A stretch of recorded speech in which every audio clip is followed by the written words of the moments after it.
بسم اللہ الرحمن الرحیم۔ السلام علیکم۔ ویسے تو آپ نے بے شمار گلوکاروں کو سنا ہوگا، پرانوں کو بھی سنا ہوگا، نئے کو بھی سنا ہوگا،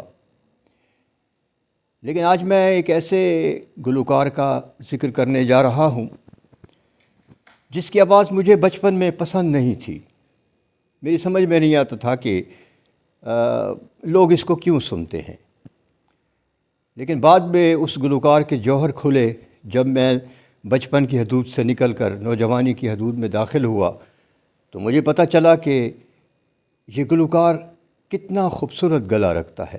اتنا نہ مجھ سے تو پیار بڑھا کہ میں ایک بادل آوارہ، جنم جنم میں تم نہ آنسو بہانا، نہ جی کو جلانا، جس کے گلے سے سر پھولوں کی طرح نکلتے ہیں۔ اتنی سافٹ آواز اور اتنی میٹھی آواز شاید ہی کسی گلوکار کی ہو۔ 1966 کے بعد انہوں نے کسی فلم میں نہیں گایا۔ میں بات کر رہا ہوں طلعت محمود کی۔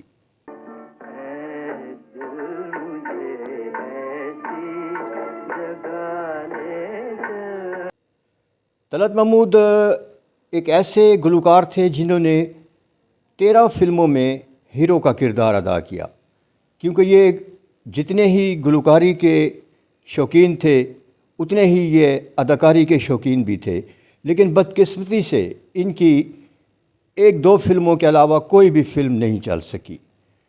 میں نے ان کی ایک فلم دیکھی تھی بطور ہیرو، جس میں یہ ہیرو بھی آئے تھے اور گانا بھی گایا تھا۔ پہلے آپ گانا سن لیں۔ رہنے سے تم لوگوں کو تکلیف ہوتی ہے تو میں کہیں اور چلا جاؤں گا، ادھر کمپاؤنڈر بابو مجھ سے بات نہیں کریں گے۔ فلم کا نام تھا ایک گاؤں کی کہانی۔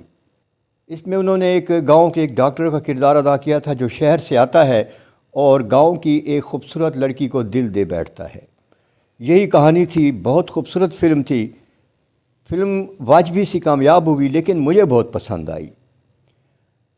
طلعت محمود کی آواز اس طرح ہے کہ سننے والے کے دل میں اس کو اپنے دل میں آواز اترتی ہوئی محسوس ہوتی ہے۔ تیرے غم میں تجھ کو بہلاؤں ایسی۔ ان میں صرف یہ خامی تھی کہ یہ اونچے سر میں نہیں گا سکتے تھے، یہ درمیانے سر میں یا نچلے سروں میں بہت خوبصورت گاتے تھے۔ ان کی آواز یوں لگتی تھی جیسے شہد سے دھل کر نکل کر آ رہی ہو، جیسے کہتے ہیں نا کہ کانوں میں شہد ٹپکنا۔ ان کی آواز سن کر یہی محسوس ہوتا تھا کہ واقعی کانوں میں کوئی میٹھی چیز گھل رہی ہے۔ بہاتے ہیں آنسو جدائی میں تیری یہ ارماں بیچارے۔ خوبصورت بھی بہت تھے اور بڑے شائستہ نفیس انسان تھے۔ والد صاحب نے جب ان کی یہ خواہش سنی کہ وہ گلوکار بننا چاہتے ہیں تو انہوں نے کہا کہ اگر اس گھر میں رہنا ہے تو تمہیں گلوکاری وغیرہ کو چھوڑنا ہوگا۔ طلعت محمود نے گھر چھوڑ دیا، گلوکاری نہیں چھوڑی۔ سینے میں سلگتے ہیں ارماں۔ 16 سال کی عمر میں ہز ماسٹر وائف کمپنی جو کالے رنگ کی ریکارڈ بناتی تھی، انہوں نے طلعت محمود کے 2 گانے ریکارڈ کیے جو بہت زیادہ چلے۔ اس کے بعد ان کو مزید 4 گانے ملے جن کی ریکارڈنگ ہز ماسٹر وائف یعنی HMC نے کی، اور یہ ریکارڈ بھی ہاتھوں ہاتھ فروخت ہوئے۔ ملنے کے ہیں لاکھ بہانے لیکن من کا۔ ان میں ایک یہ غزل بھی تھی، تصویر تیری دل میرا بہلا نہ سکے گی۔ یہ غزل بعد میں ایک فلم میں شامل کی گئی تھی۔ 1954 میں یہ کلکتہ پہنچے اور انیل بسواس نے ان کو ہاتھوں ہاتھ لیا اور ایک فلم میں گانے کے لیے ان کو چانس دیا۔ جائے تو جائے کہاں۔ انیل بسواس نے ان کو فلم آرزو کے لیے گیت گوایا تھا۔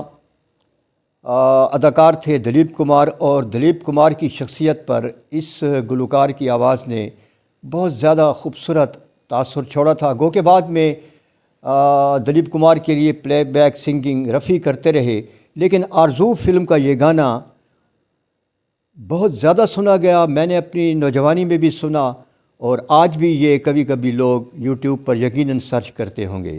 دل کہیں اور چل، غم کی دنیا سے دل بھر گیا، ڈھونڈ لے۔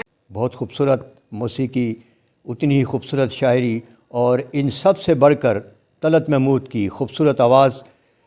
اس گیت کو طلعت محمود کی آواز نے زندہ جاوید بنا دیا۔ 1950 میں نوشاد کی نظر ان پر پڑی اور فلم بابل کے لیے ان کو ایک خوبصورت گیت گانے کو دیا۔ ملتے ہی آنکھیں دل ہوا دیوانہ کسی کا، شمشاد بیگم کے ساتھ انہوں نے یہ ڈوئٹ گایا تھا۔ یہ بھی غالباً دلیپ کمار پر ہی پکچرائز ہوا تھا۔ سہراب مودی نے ان کو اس زمانے میں نئی آنے والی سریا کے ساتھ ہیرو کا چانس دیا۔ اس کے بعد عبدالرشید کاردار نے ان کو فلم دل نادان میں ایک نئی آرٹسٹ چاند عثمانی نام تھا ان کا، اس کے ساتھ ہیرو کا چانس دیا، اور ایک نئی آرٹسٹ چاند عثمانی کے ساتھ ان کو ہیرو کا چانس ملا فلم دل نادان کے لیے۔ یہ چانس دیا تھا ان کو اے آر کاردار نے اپنی ایک فلم میں۔ طلعت محمود نے 13 فلموں میں ہیرو کا کردار کیا، 200 فلموں میں انہوں نے تقریباً 500 گیت گائے۔ ان کا جو آخری گانا چلا وہ شاہجہان فلم سے تھا، ذرا اس کی جھلک بھی دیکھ لیں۔ یاد چلی آئی ہے پھر وہی شام۔ اس کے بعد ان کو کسی موسیقار نے نہیں گنوایا، کیونکہ ان کی آواز اس زمانے کے لحاظ سے زیادہ اب پسند نہیں کی جا رہی تھی۔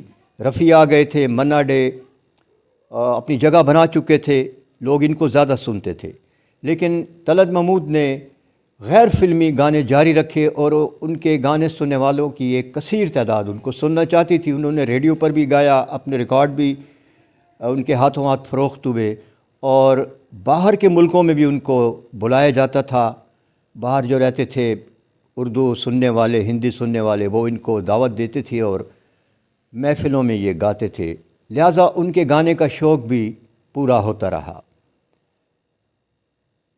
طلعت محمود ایک ایسا فنکار تھا جس کا کوئی اسکینڈل کبھی سامنے نہیں آیا، اپنے کام سے کام رکھتے تھے اور صرف وہ موسیقی سے ہی رغبت رکھتے تھے اور ساتھ ساتھ اداکاری سے۔ اداکار وہ کبھی اچھے بن نہیں سکے، حالانکہ مجھے ان کی اداکاری میں کوئی جھول نظر نہیں آیا، لیکن دیکھنے والوں نے ان کو اداکار کے روپ میں کبھی زیادہ پسند نہیں کیا۔ ایک مخصوص طبقہ تھا جو طلعت محمود کی آواز پہ واقعی مرتا تھا، اور ان کی آواز وہ سنے بغیر یا تو ان کی صبح نہیں ہوتی تھی یا ان کو نیند نہیں آتی تھی۔ سما ہے یہ پیار کا نئے اقرار کا۔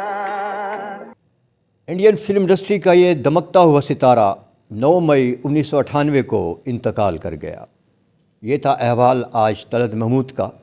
آپ کو ہمارا یہ بلاگ کیسا لگا اپنے کامنٹس ضرور دیجئے۔ اپنے آس پاس کے لوگوں کا خیال رکھیے، اللہ تعالیٰ آپ کا خیال رکھے گا۔ ویڈیو دیکھنے کا شکریہ۔